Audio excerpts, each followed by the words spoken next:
Hello नमस्कार। आज मेरे साथ में आर.एस. तोमर जी हैं और तोमर साहब जो हैं अभी देखिए कैसे चमक रहे हैं। ये तो ये गाजियाबाद से आए और एकाएक इन्होंने बताया कि इस तरह से मेरा वीडियो देखा और इन्होंने यहाँ पे ट्रीटमेंट लेना शुरू कर दिया। 3 महीने करीब हो गए।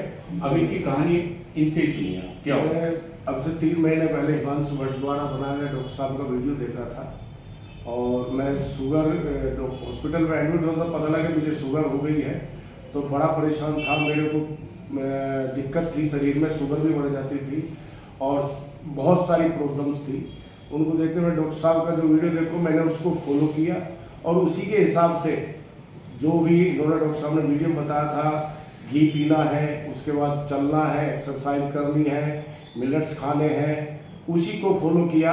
मेरे को 15 दिन में असर हो गया। मैंने कोई भी दवाई, सब जो दवाई थी इंसुलिन के लिए जो दी गई दवाई थी, मैंने सब बंद कर दी और आज की तारीख में मेरा HbA1c नॉर्मल है, इंसुलिन रेजिस्टेंस भी नॉर्मल है और मुझे शुगर बिल्कुल समाप्त हो गई है और मैं बिल्कुल मेरे एनर्जी लेवल बहुत अच्छी तरह से मैं ठीक हो गया हूँ। और डॉक्टर साहब का बहुत बहुत धन्यवाद करने आया। जो भी मुझे अब दिक्कत है और वो बता के डॉक्टर साहब से आप बाकी आगे का इलाज जो भी है मुझे कहेंगे उसको फॉलो करूँगा।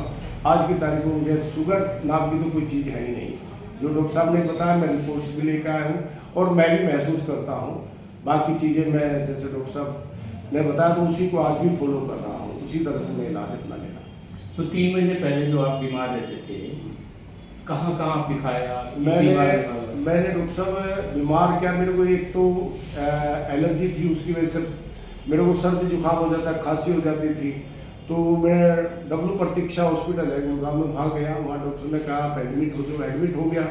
एडमिट होने के बाद उन्होंने मेरे को एंटीबायोटिक्स लगाए, पता लगा उन्होंने हैवी डोज दे दिए तो इंसुलिन बढ़ गई, वो शुगर बढ़ गई तो इंसुलिन लगाने लगे।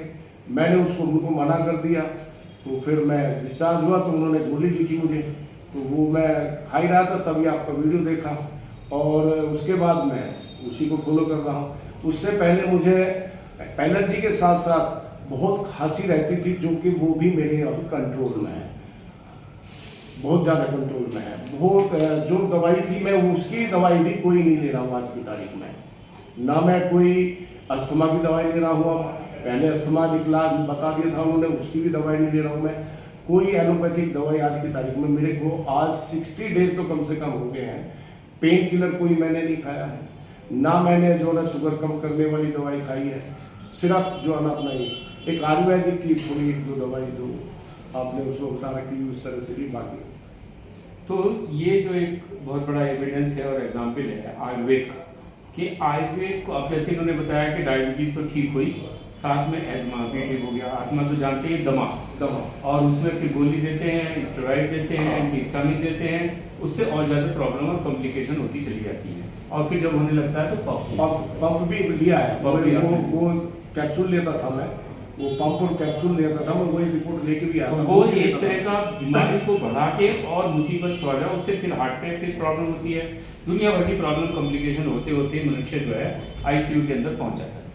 अब सवाल यह है कि ये जो आयुर्वेदिक सिस्टम अप्लाई किया गया आपने, वो ऐसे कैसे ठीक कर रहा है जी? हम तो कोई दवाई इनको बताई भी नहीं।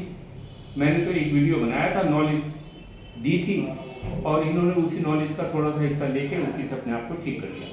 उसका कारण क्या है कि आयुर्वेद एक परफेक्ट साइंस है और आयुर्वेद जो है वो 3 गुणों में काम करता है, वात, पित्त और कफ। और वात और पित्त कफ को बैलेंस करने के लिए कभी भी कोई भी आयुर्वेद की एक गोली नहीं है। जो आयुर्वेदिक चार्ज है या जो बड़े बड़े कर रहे हैं कि ये सिरप ले लो या ये गोली खा लो और ये 2 गोली सुबह मधुमाखी और ये दुनिया भर के नाम लेके जो आप दिख रही हैं, वो उससे ये नहीं ठीक होने वाला।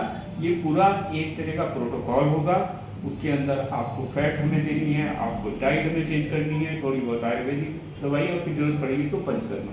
तो यहाँ पे हमारा आयुर्वेदिक सिद्धांत की पुष्टि हो रही है और प्रैक्टिकल रूप से उसका एविडेंस के साथ में एस्टेब्लिशमेंट हो रहा है। तो इसका मतलब आयुर्वेद सत्य है, आयुर्वेद साइंस है और आयुर्वेद अगर साइंस है तो आत्मा भी साइंस है। कि जिसको हम आत्मा कहते हैं वो साइंस है। और आत्मा क्या है?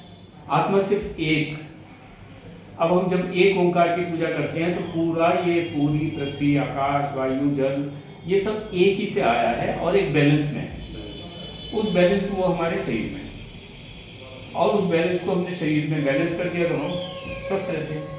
हम जब पैदा हुए थे तो हम अपने डीएनए के साथ में पैदा हुए थे, उस डीएनए के साथ में हमको जीना था, लेकिन हमने उसको आल्ट्रेशन कर दिया उसका। उसमें हमने बहुत सारी चीज़ें उल्टी पल्टी खाने शुरू कर दी जो नेचुरल नहीं है।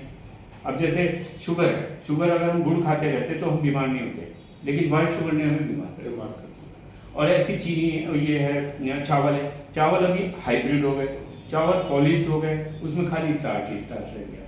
पहले ऐसे चावल नहीं थे। फिर जीनोम आ गए जो कि जेनेटिक ओरिएंटेड ये आ गए, गेहूँ वगैरह में आ गए, उसमें बहुत सारी कीटनाशक दवाइयाँ आ गई, तो सब मिला के हमारा जो इंटरनल सिस्टम था वो सब डिस्टर्ब हो गया। इसी के साथ में इस वीडियो को मैं एंड करता हूँ और मुझे विश्वास है कि अब जब तक हम प्रूफ नहीं करेंगे सामने क्या है, तब तक हम ट्रुथ की तरफ नहीं जा पाएंगे। इसलिए आप लोग भी सब मनन चिंतन करो और गलत रास्ता मत पकड़ो, सत्य की तरफ चलो।